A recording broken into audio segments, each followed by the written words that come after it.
श्री शिवाय नमस्तुभ्यं। हर हर महादेव। आज मैं आपको बुद्ध प्रदोष व्रत की कथा सुनाने जा रही हूँ। इससे पहले अगर आपने मेरे चैनल को सब्सक्राइब नहीं किया है तो प्लीज़ सब्सक्राइब कर लें, जिससे आगे आने वाली कथाओं को आप आसानी से सुन सकें। बुद्ध प्रदोष व्रत बुधवार के दिन पड़ने वाली त्रयोदशी को रखा जाता है। इसमें भगवान शिव और माता पार्वती की प्रदोष काल में पूजा की जाती है। जो सूर्यास्त का समय होता है उसको प्रदोष काल कहते हैं। यह व्रत मनोकामना पूर्ति, बुद्ध दोष निवारण और सुख समृद्धि के लिए किया जाता है।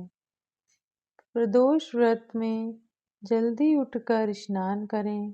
संभव हो तो हरे रंग के वस्त्र पहने और व्रत का संकल्प लें। घर के मंदिर में या शिवालय में जाकर भगवान शिव, माता पार्वती, नंदी और गणेश जी की मूर्ति को स्थापित करें। शिव जी का गंगा जल, दूध, दही, शहद, घी और पंचामृत से स्नान कराएं। तत्पश्चात शुद्ध जल से स्नान कराएं। फिर शिवलिंग पर बेलपत्र, समी पत्र, धतूरा, सफ़ेद फूल, भस्म और चंदन अर्पित करें। सूर्यास्त से लगभग 1.5 घंटे पहले प्रदोष काल की पूजा दोबारा करें।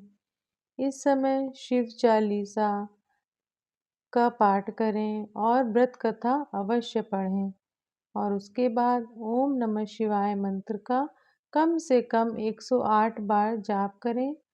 आपकी श्रद्धा हो तो आप ज़्यादा भी जाप कर सकते हैं।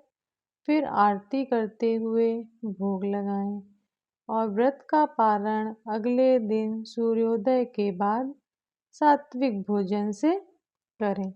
तो आइए चलते हैं बुद्ध प्रदोष की व्रत कथा को आरंभ करते हैं। पौराणिक कथा के अनुसार रामू नाम का एक युवक अपनी ससुराल गया और वहां पर कुछ दिन सुखपूर्वक रहा।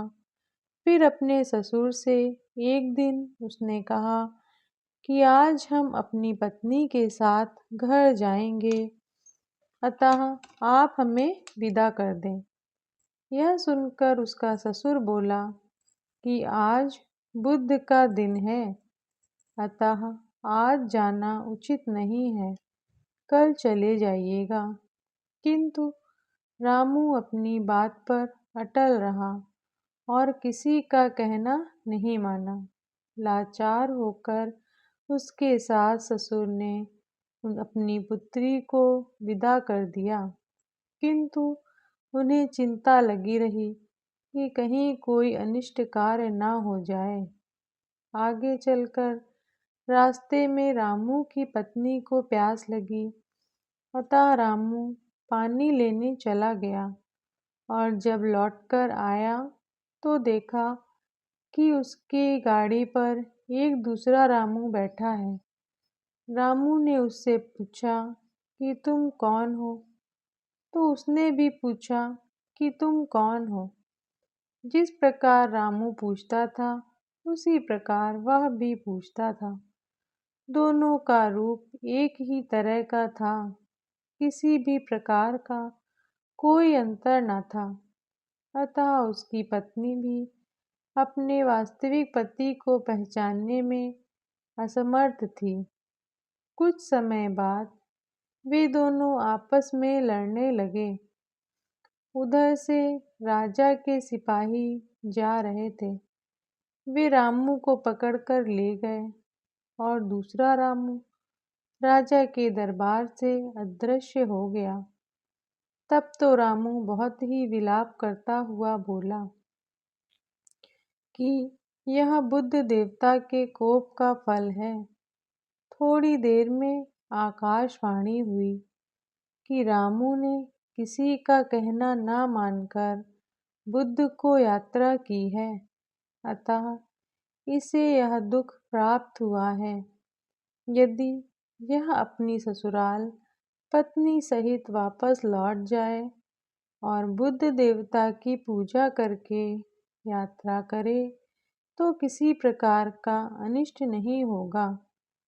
रामू ने जब आकाशवाणी सुनी तो अपनी पत्नी सहित ससुराल वापस जाकर वहां पर बुद्ध देवता की पूजा की और फिर यात्रा की तो सकुशल अपने घर आ गया। रामू और उसकी पत्नी बुद्ध के व्रत को करके इस लोक में अनेक सुखों को भोगकर धन पुत्रों आदि से युक्त हुए। बुद्ध के दिन की यात्रा वर्जित है, किंतु बुद्ध देवता की पूजा करने के बाद यात्रा करने में कोई दोष नहीं होता और अनिष्ट का भय नहीं रहता है। तथा जिस प्रकार रामू ने धन धान्य पुत्रादि को प्राप्त करके सुखों को भोगा और अंत में मुक्ति पाई, उसी प्रकार बुद्ध व्रत करने वाले को धन धान्य पुत्र पौत्रों की प्राप्ति होती है और सब कष्ट दूर होकर संपूर्ण मनोरथ पूर्ण होते हैं। तो बोलिए बुद्ध भगवान की जय। श्री शिवाय नमस्तुभ्यम।